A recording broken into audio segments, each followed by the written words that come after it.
You have quite a lot in common. They'll be talking about tariffs. In fact, Giorgia Meloni is the first European leader to go to the White House since those tariffs were announced and then subsequently paused. Let's speak to James Matthews, who is at the White House. And James, as I say, I mean, these are two leaders who see eye to eye on a number of issues. Yeah, they are, Mark. Political soulmates, indeed. They call Giorgia Meloni the Trump whisperer. The big hope here, and indeed the expectation, certainly amongst US officials, is that she will play a key role, a bridging role between the United States and Europe. She comes here having been given an invitation, Mark, denied to top EU officials. Remember, she was here for the inauguration, very much a friend of Donald Trump, very friendly with Elon Musk, incidentally. We'll see if he's present in the meeting. But remember, she attended Trump's inauguration. She is a right-wing politician in terms of her politics and the overall and on individual issues.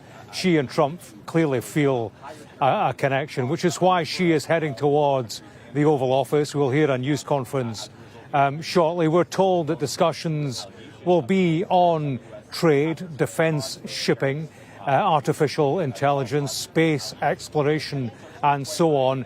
The awkward moments will come on the Ukraine war, commitment to NATO, the finances of that. Italy, say senior officials here in the United States, they point out that Italy isn't measuring up when it comes to its 2% commitment to NATO coffers. So it won't all be plain sailing, but clearly tariffs is the main issue, and the outcome of discussions on tariffs being watched very closely in Brussels. There has been coordination with Ms. Meloni before her trip here, but there is a fear, clearly, that she might exploit her relationship with Donald Trump to pursue Italian interests over the common good, put self before side.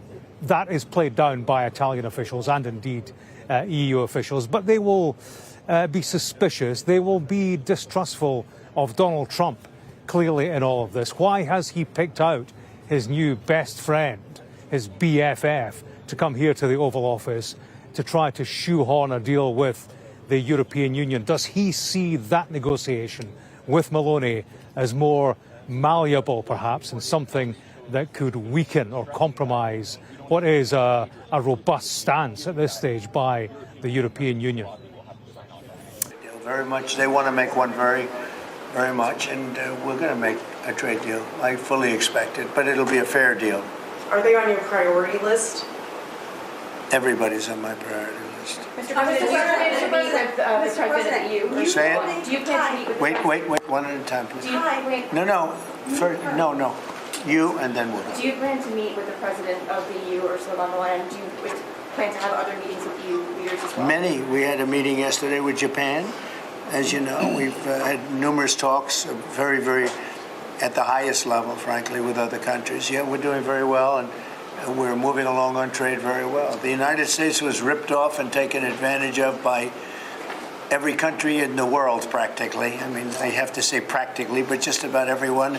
That's not going to happen anymore, but we're going to make fair deals. Mr. President, given talks with Japan and Italy this week, do you expect to announce an initial trade deal with any of these countries by next week? At a certain point, yeah. We're in no rush. You have to understand we're getting right now 25% on cars, 25% on steel, 25% on aluminum. We're getting a 10% baseline. We took that down just because it was, the appropriate thing to do until we decide what the number will be.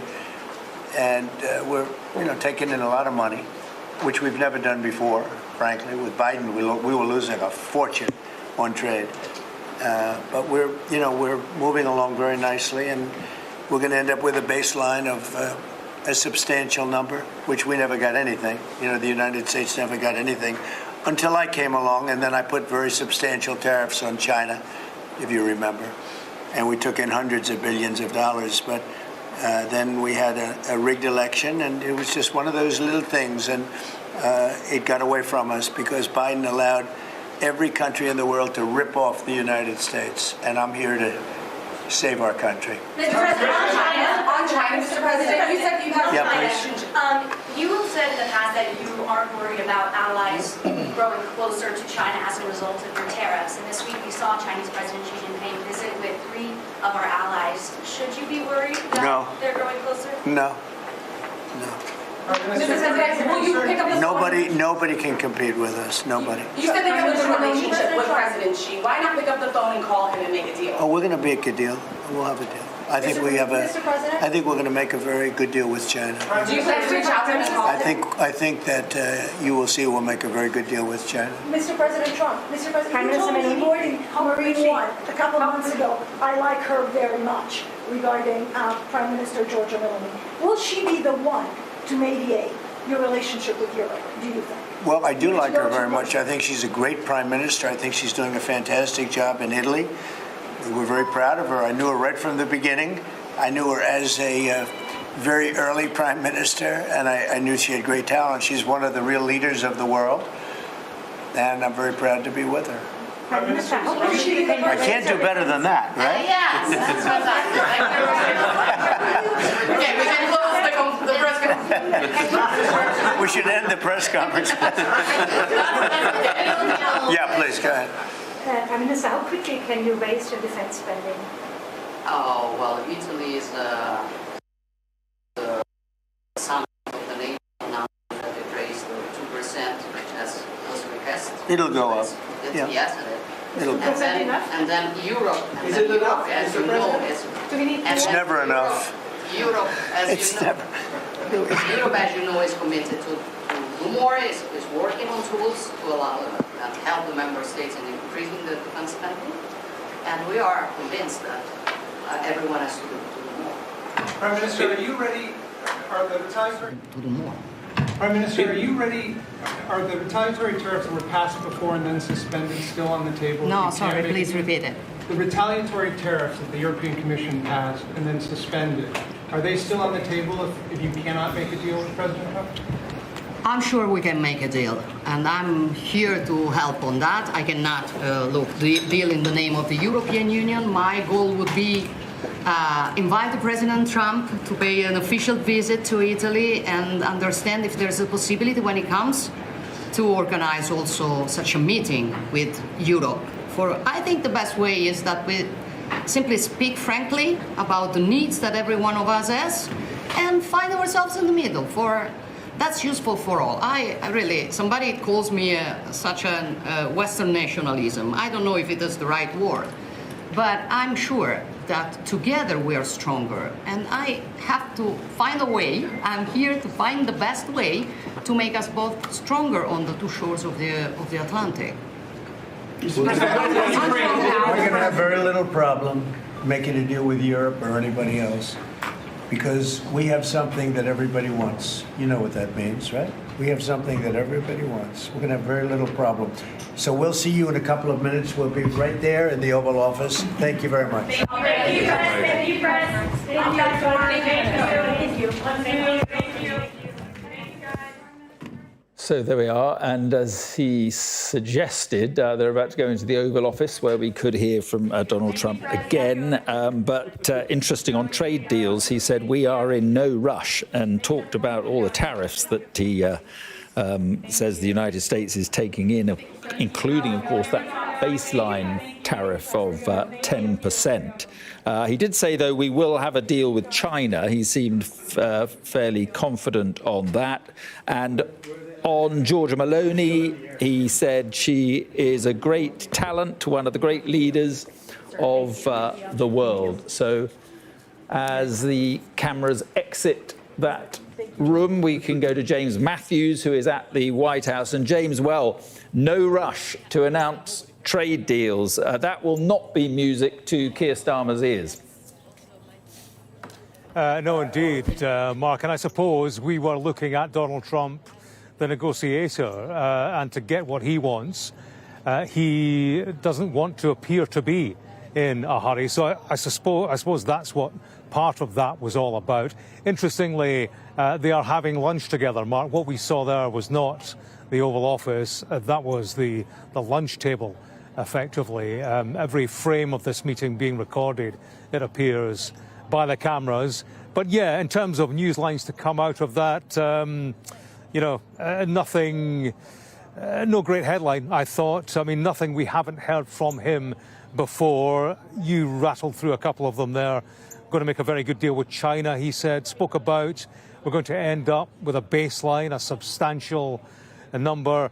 Interestingly, when he spoke about Meloni as the great talent, real leaders of the world, he called her. That was in response to a question as to whether or not she would be a mediator between the United States and Europe. That is very much how US officials are seeing her. On background before this meeting, that's what they were styling her as, talking about how they see her increasingly as an interlocutor, somebody who can build a bridge towards broader talks and negotiations with the wider Europe. She alluded to that when she was asked about EU tariffs. Would they still be on the table should there be no deal with Donald Trump in this meeting? She didn't answer that directly, but spoke about inviting Donald Trump to Italy to organise a special meeting with the European Union, holding the line and pledging allegiance to the EU, interestingly. That's a concern in the European Union, who have been trying to meet Donald Trump and failing. Ursula von der Leyen, the president, he won't take her calls, and yet Giorgia Meloni is heading towards the Oval Office. So she's very much the front person for Europe in all of this. Fears in Brussels and in continental Europe that she might try to freestyle, to freelance, and actually take care of Italy's interests before Team Europe. I suppose there she was pledging loyalty to the wider common cause. We'll see how that plays out in due course, of course. But lunch taking place right now, the real meat and substance of their get-together about to transpire. And essentially she will be heading back to Europe with a sit-rep, a situation report on where Donald Trump is. And the internal EU negotiations will take place thereafter, of course.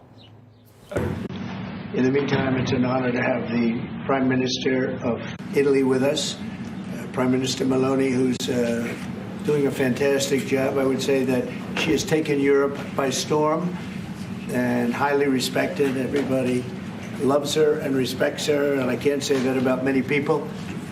And she's become a friend, and we really have a great relationship between Italy and ourselves. And we talked about trade. We talked about many, many things during our luncheon, and she'll be saying a few words, but she's a very special person, and it's nice to have you with us. Thank you very much. Thank you very much, Mr. President. Thank you for your warm welcome. Thank you for this occasion, which is a today is April 17, and April 17 marks the anniversary of the agreement that allowed Cristoforo Colombo to make his trip. And I say to remember how ancient are our ties, but also to remind that we both share another fight, which is the fight against the woke and ADI ideology that would like to erase our history. And as I know that we share lots of things on tackling illegal migration, on fighting against synthetic drugs. You know, Italy has been one of the nations that made a plan against fentanyl, for example.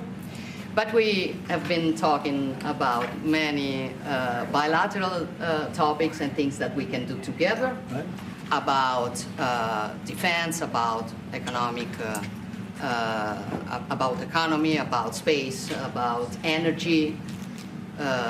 Italy will have to increase its LNG imports, and also nuclear that we are trying to develop. I think there can be ways to work together, and the Italian enterprises will invest as they've been doing for many years. As you know, in the next years, I think around 10 billions. Yeah. That shows how interconnected our economies are. And that's very important, Mr. President. It's not only about Italy, it's about the entire Europe. The exchange between us is a very big one. Investments, trade. It's a topic that we are discussing in this week. But at the end of the day, look, somebody calls me, I was saying it before, such a Western nationalism. I don't know if it is the right word, but I know that when I speak about West, mainly I don't speak about a geographical space. I speak about a civilization. And I want to make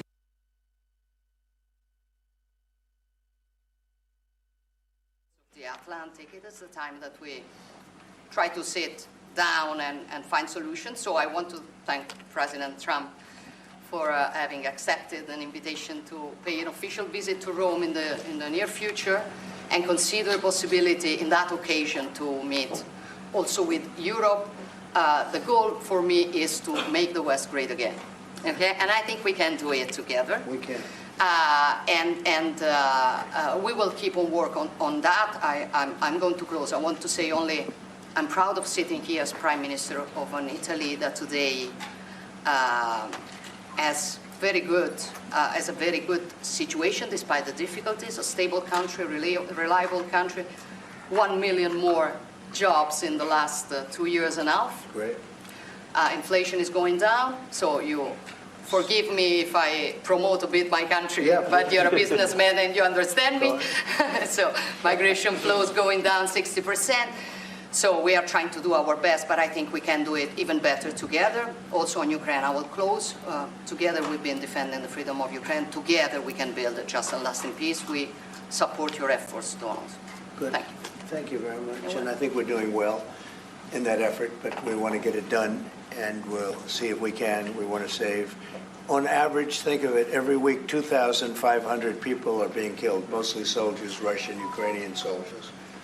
And if we can save those lives, that would be a very good thing. And so we'll see what we can do. And I think we're getting close, but we'll let you know very soon. And you've been very helpful. I appreciate it. Thank you. Any questions? Mr. President, how much longer does Vladimir Putin have to respond to your ceasefire proposal before you put secondary tariffs or sanctions on Russia? We'll see what that will be. We're going to be hearing from them this week, very shortly actually, and we'll see. But we want it to stop. We want the death and the killing to stop. Mr. President, on Jerome Powell, you said that the termination of Jerome Powell cannot come fast enough. He says he won't leave it, even if you ask him to. Oh, he'll leave. If I ask him to, he'll be out of there. But do you believe I don't think he's. I don't think he's doing the job. He's too late, always too late, a little slow, and I'm not happy with him. I let him know it, and if I want him out, he'll be out of there real fast, believe me. So Yeah, go ahead, please. Question? Are you trying to remove him, Mr. President? Yeah, question? Mr. President, yesterday Judge Boasberg, in a case against your administration, said the Constitution does not tolerate willful disobedience of judicial orders. Do you agree with that statement? Well, you're going to have to speak to the lawyers. We have great lawyers. I can tell you this, we're doing a fantastic job of getting criminals out of this country who Biden allowed into the country. Hundreds of thousands of criminals, murderers and drug dealers. And I was elected because of the fact, I would say maybe that was the number one fact for a lot of reasons, the economy, a lot of things. But one of the primary reasons I was elected is because I said, I'm going to get the criminals that he allowed to come into our country so stupidly through open borders. I'm going to get them out. And I got a lot of votes, record-setting numbers of votes, as you know. We won everything. The popular vote, all 7 swing states, we won everything. And that's what the public wanted, and that's what I'm doing. But you have to speak to the lawyers because it's up to them.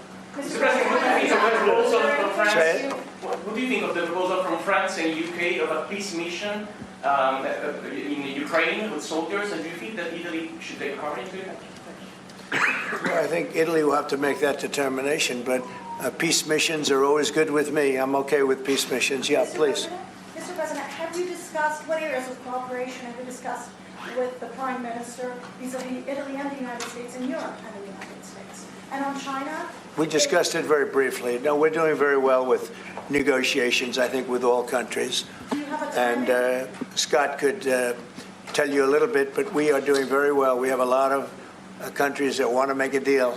Frankly, they want to make deals more than I do. Go ahead, Scott. Would you say something, please? Yeah, we've got a process in place. We're working on the big 15 economies first. We had a fantastic meeting with Japan yesterday. I believe there have been calls with the EU already. And then we have South Korea coming in next week. And I believe India is also talking, that's moving very quickly. Go ahead. Ukraine's President Zelensky has said he has evidence that China is supplying weaponry or ammunition to Russia. Do you have any evidence along those lines? And also, he said we could see a minerals deal signed this week. Is that? Well, we have a minerals deal, which I guess is going to be signed on Thursday, Scott, next Thursday, soon. And I assume they're going to live up to the deal, so we'll see. But we have a deal on that. No, I have no comment on that. I have no idea. That's his statement, not mine. Mr. President, there were reports that you waved off an Israeli attack on Iranian nuclear facilities. Can you comment on that? Is that accurate? And they say the attack is what? That you waved off an Israeli plan to attack Iranian nuclear facilities. I wouldn't say waved off. I'm not in a rush to do it because I think that Iran has a chance to have a great country and to live happily without death. And I'd like to see that. That's my first option. If there's a second option, I think it would be very bad for Iran. And I think Iran is wanting to talk. I hope they're wanting to talk. It's going to be very good for them if they do. And I'd like to see Iran thrive in the future, do fantastically well. I know the Iranian people, they're incredible people. Always have been very smart, very energetic, very successful people. And I don't want to do anything that's going to hurt anybody. I really don't. But Iran can't have a nuclear weapon. It's, pretty simple. It's really simple. We're not looking to take their industry. We're not looking to take their land. All we're saying is you can't have a nuclear weapon. The deal that was made with Obama, and that deal would have expired already. It was a terrible deal. It would have expired. And that gave them a clear path to a nuclear weapon. I wouldn't have accepted. That's why I terminated the deal. Number one, it was way too short. When countries are involved, you don't make short-term deals. These are countries with long lives. And I terminated that. And it was a great termination because it didn't allow us to do anything once it terminated. You know what the deal was. It was a terrible deal. Really, one of many terrible deals made by the U.S. But no, I'd like to see Iran thrive. And they can do that, I think, very easily, or they can do it the other way, and the other way is not going to be good for them. It's going to be really bad for them. What do you think of the CEO going to China and met with trade officials there? Well, Jensen's an amazing guy. He's become a friend of mine, and I don't know, he's a person that's very proud of our country. He loves our country. I'm not worried about Jensen at all. Mr. President, we're hold you in contempt. Will you take steps to return Kilmar Abrego Garcia to the United States and put him in front of a judge? Well, I'm not involved in it. I'm going to respond by saying you'll have to speak to the lawyers, the DOJ. I've heard many things about him, and we'll have to find out what the truth is. But I will say this, we were inundated by millions of people, many millions of people during the Biden administration. They say 21 million.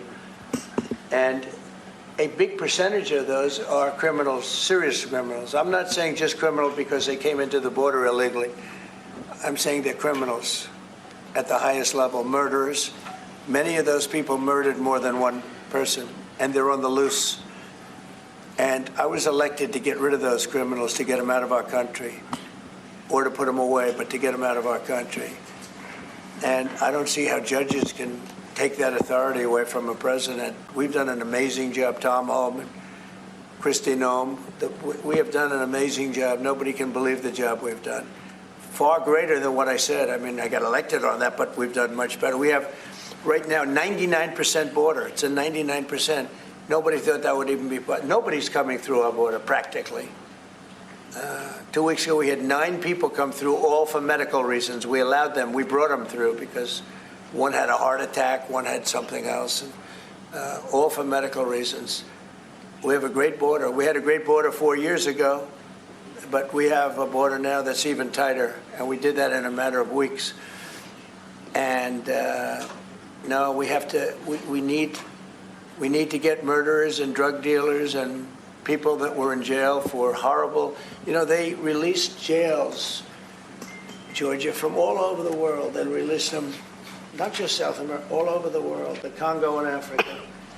Many, many people come from the Congo. I don't know what that is, but they came from the Congo. And all over the world they came in, opened their jails. Venezuela, practically all of their prisoners released into our country. We took them because we had an incompetent administration called the Biden administration. And to think what they've done to our country. And I was elected to straighten that out, and I'm doing that. But we have activist judges that don't want murderers to be sent out of our country. They don't want killers and drug dealers and drug lords and people from mental institutions. They want them to stay in our country, I guess. I don't know, maybe that's the liberal way, or as they call it nowadays, the progressive way. But I don't think it's the way that our country believes, and that's why I won in a landslide. Mr. President, you did say that you are confident these deals will be done, but you also said that you're in no rush. Americans are seeing prices rise. They're seeing it on their bills. How long can they expect that pain to last? So they've already seen it get much better, because if you were truthful, which you're not, you know, I know you very well, you have gasoline that hit $1.98 yesterday in a couple of states. You have gasoline's way down. The price of oil has dropped substantially. The price of groceries are substantially down. The price of eggs, you know, when I came in, they hit me with eggs. I just got there. I was here for 1 week, and they started screaming at me, eggs have gone through the roof. I said, I just got here. I was there for 7 days, and I hear that eggs have gone through the roof before I got there. And they were screaming at me, the press, the fake news, like you're fake. And the fake news is screaming at me, like, about eggs. I said, I've only been here, this is my 7th day. And they were right. They went up 87%, and you couldn't get them. They said, you won't have eggs for Easter, which is coming up. Happy Easter, everybody. You won't have eggs for Easter. And we did an unbelievable job, and now eggs are all over the place, and the price went down 92%. And our Commissioner of Agriculture, Brooke, has done a fantastic job. Done a fantastic job. So prices haven't gone up. The only thing that's gone up, actually, is interest rates, because we have a Federal Reserve Chairman that is playing politics. Somebody that I've never been very fond of, actually. But he's playing politics. Interest rates should be down now. They should be coming down. In Europe, as you know, they reduced them, I guess 7 times. It looks like they're going to reduce them again and again and again. But our guy wants to play cute. But interest rates are pretty much even. Maybe they went up just a slight bit, but that's the only thing. But that's because of the Federal Reserve, because they're not very smart people. Do you regret nominating him? Go ahead. Yes, sir, please. Go ahead, please. Do you regret nominating him, Jerome Powell? Look, in the first 4 years, we had the greatest economy in the history of our country. The stock market went up 88 points. I think he's terrible, but I can't complain because we had the most successful administration economically in the history of our country. I think we're going to do even better this time, because you will see that the numbers that we're taking in are astronomical. We're taking in tremendous amounts of money with the tariffs. We were treated very unfairly on trade, and countries are having a hard time getting used to the fact that they can't do that to us anymore, because we have a real president. We have a president that understands what it's all about. We had presidents that, in some cases, were smart, but they didn't understand business, or they didn't like business, or, it wasn't like a priority. And then you had like the last administration, the only thing they were good at was cheating in elections. That's about all they could do. They couldn't do anything. They were useless. They were incompetent. Worst administration in the history of our country. Worse than Jimmy Carter. Jimmy Carter died a happy man. You know why? Because he wasn't the worst president. Joe Biden was. So I think you're going to see some fantastic numbers when this all happens. It's happening now. I mean, everybody wants to make a deal. And if they don't want to make a deal, we'll make the deal for them.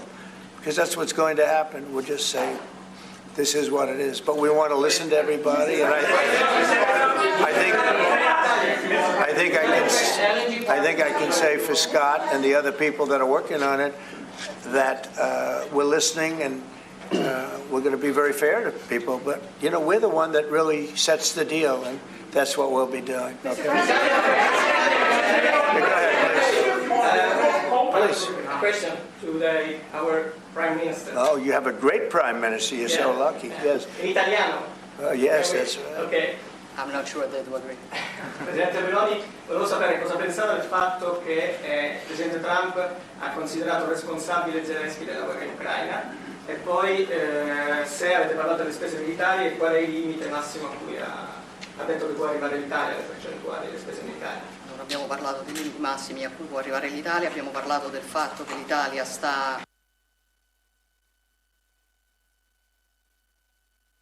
Il vertice della Nato con il 2% che era già previsto, che è stato sottoscritto dai governi precedenti, perché siamo una nazione seria, ma non abbiamo parlato poi di quanto vada aumentata questa percentuale, anche se siamo ovviamente consapevoli che il tema della difesa sia un tema particolarmente importante di questo tempo. Per quello che riguarda la guerra in Ucraina, lei sa come la penso che ci sia chiaramente ci sia stata un'invasione e che l'invasore da quel punto di vista fosse Putin e la Russia, ma non è questo che oggi quello che rivela è il fatto che insieme vogliamo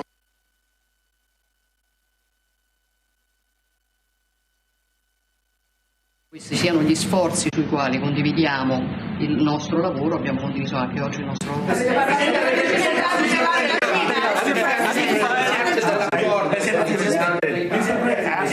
That was so beautiful. What did you say, please? No, I mean, it sounded great. Maybe I could hear what you said. Go ahead. It was about asking. Guys, have some respect, please. Thank you. No, wait. I want to hear what you said. Go ahead. Prime Minister Meloni was asked what she thinks about the fact that President Trump holds Zelensky responsible for the war in Ukraine. And Prime Minister Meloni answered, well, we have and also if you talked about the military spending, and the raising of the military spending, and the first thing Prime Minister Meloni said is that no, actually we didn't talk about the raise in military spending. Of course, Italy will keep its commitments with 2%, and then we will see, because we are absolutely aware of the fact that it is very important well, I will do defense that. Is very important. Wait. I will do that. Important. They've been asking if we decided another percentage about the defense spendings, and I said yes, NATO, and I said that Italy is reaching the 2% as it was already decided. We didn't speak about a specific other percentage, but we are aware of the fact that defense is important for the future, and we see also the work that we are trying to do at the European level. And I don't hold Zelensky responsible, but I'm not exactly thrilled with the fact that that war started. That was a war that would have never started if I were president. You'd have millions of people living right now that are dead. You'd have cities that would be open and thriving, and they'd have their beautiful turrets. Those turrets are the most beautiful in the world, but they're not with us any longer. They're smashed to smithereens, laying on the ground in a million pieces, getting hit by rockets, bombs, and bullets. And so I'm not happy with him. and I'm not happy with anybody involved. I think it's a war. I know it's a war. It didn't happen for 4 years. It was never close to happening. It was never even a thought. And I spoke to President Putin about it a lot. It was the apple of his eye, but there's no way he would have ever gone in if I were president. Now I'm trying to get him to stop because, as you know, Russia's a lot bigger. It's a bigger military force. And if you're smart, you don't go involved and get involved in wars that you can blame the man that was sitting in this seat. Biden, he didn't know what the hell was going on. But I can guarantee you that, and everybody agrees to it, if I were president, that war would have never taken place. I'm not blaming him. But what I am saying is that I wouldn't say he's done the greatest job. Okay? I'm not a big fan. I really am. I'm not a big fan. Presidente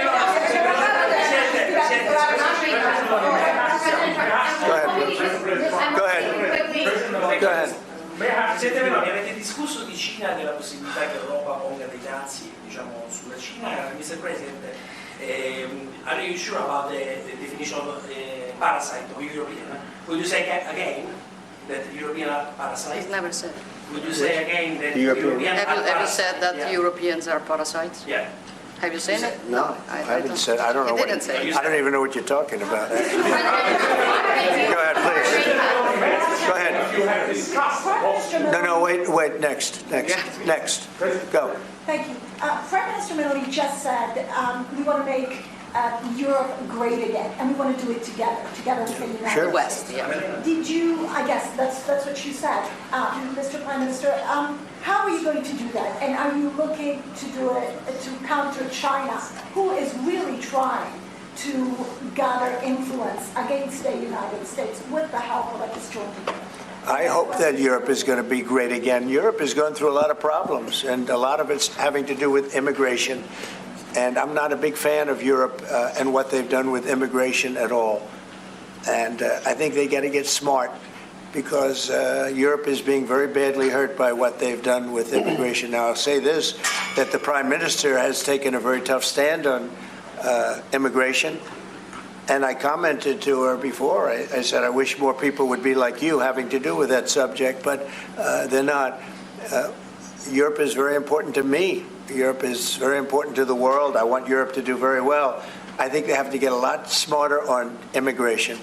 But we are beginning doing it. You've all seen how the policies of the European Union in the last, let's say, 2.5 years have been changing. Okay, at the beginning we were talking only about how we were redistributing illegal migrants coming to Italy. Now we are talking mainly about how to stop illegal migration, work with the countries of origin and transit, and to return people. The European Commission just did the new rules about repatriations and things like that. So things are changing, thanks also to the example that Italy brought in lowering the rates of illegal migration. So we are working now together, so I'm optimistic on that. Good. I hope so. Go ahead,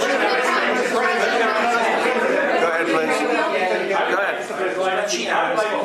would like to ask President Meloni if you have discussed the option of a starting deal with Italy on satellite communications, and President Trump, if you want to see the Google company growing up. The Google what? The Google company. What about Google it? business. You want to see it growing up, separated. Go ahead, please. Oh, well, we didn't discuss about Starlink. We've been discussing about defense space, where we will work together also in the Mars missions. So there are big things to do together, but we didn't discuss it.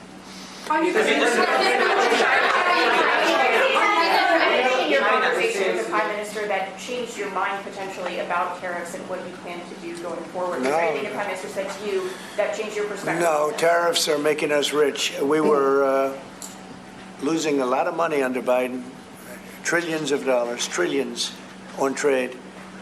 And now that whole tide has turned. We're making a lot of money. We're taking in a lot of money. Don't forget, we're taking in 25% on cars, 25% on steel, 25% on aluminum, 10% baseline. We put penalties on China for sending us fentanyl. We put penalties on Mexico and Canada, 25% for allowing fentanyl and allowing the borders to be weak. No, we're taking in billions and billions of dollars while I sit here and talk to you. And we didn't take in anything before, other than the tariffs that I put on previous to Biden, which were the tariffs I put on China, where we took in, up until this point, probably $700 billion. They were Trump tariffs. He tried to weaken them. He did everything he could. You know, he got paid money by China, right? The family got paid money. He did. And so I don't know, maybe that was the reason, or maybe it wasn't. But he tried to weaken them, but he couldn't, because there was so much money that his budgets, you know, they couldn't stand not doing it. But I took in the, up till this point, my tariffs on China. Nobody ever took in 10 cents from China. No other president took in 10 cents. I took in more than $700 billion from China. So we're doing very well. I mean, our country's doing very well. They had a bad report today from one of the healthcare companies that had an impact on the stock market. But this isn't about that. This is really, we're building a base. We're building a country like no other. And again, I had the strongest economy in the history of our country by far, history of any country probably, but the history of our country in 4 years. And I think this has a chance to be much better. Can you just clarify on the mineral field? Will that be signed here at the White House with Ukraine on Thursday? Will President Zelensky be coming here for that? I don't know exactly. I'm going to leave that to Scott. What do you think? Where would it be signed and when? Yeah, we're still working on the details. We're shooting for around April 26th. Is there any more details that you could tell us about what's in that deal and how it came together? It's substantially what we agreed on previously. When the president was here, we had a memorandum of understanding. We went straight to the big deal, and I think it's an 80-page agreement, and that's what will be signed. President Trump, on rate cuts, can you clarify on rate cuts, do you intend to seek Powell's firing if he doesn't change his stance on rate cuts? Or is that on the table, or is that on Well, I think he should do the rate cuts, because I think if Europe has done it, it puts us at a disadvantage to Europe. I mean, he plays right into their hands. So I think he should do the rate cuts. We don't have really inflation now. I just said the major things are going down. Oil is great. Oil is way ahead of schedule. And that's because of our policies. But oil is down into the $60, $65 range now per barrel. And I told you, in certain states we have less than $2 for gasoline. And food is down. Groceries, as we call it, are down. Other than interest rates, everything's down. Interest rates are pretty flat. It's not that they're up, but we should be better than flat. We should, if he would lower the interest rate, I think it would have a good impact on that too. But the costs are down. We have very little inflation. I would say we have essentially no inflation. Hard to have inflation when oil goes down, and oil goes down. When Biden came in, oil went through the roof. That's what caused our problem. That and his very dumb spending. But when the oil prices go down, and they have gone down a lot, we've gotten it down really good. We've opened it up and we've gotten them down. And that means that people driving cars are going to be paying $2 and $2.50 instead of $4.50. And, you know, even at the end, they tried just for the purpose of the election to get it down. But they had really lost that sucker. That was really, it was not good. But if they had won, oil right now would be at $7 or $8 because of their policy. And we're going to be at about $2. Could be even a little bit less than that, and you're starting to see it. So I don't know how you can have inflation when oil has come down quite a bit. And I would say the Fed really owes it to the American people to get interest rates down. That's the only thing he's good for, and he would have an effect on that if he lowered them. And I think at some point he will. He's going to have a lot of political pressure. You know, they are political also. And I think there's a lot of political pressure for him to lower interest rates. Yeah? Yeah, go ahead. Sorry. Please. Do you think that Italy can be your best ally in Europe? And also, do you ever notice when you walk if you step on hands? Only if The Prime Minister remains the Prime Minister. Can it be our best? She's doing a great job. And yeah, certainly one of our great allies, not just in Europe, anywhere. She's a fantastic person and doing a great job. And our relationship is great. And we have a lot of Italians in this country, I tell you, and they like Trump. And they voted for Trump. Anyway, thank you very much, everybody. Thank you,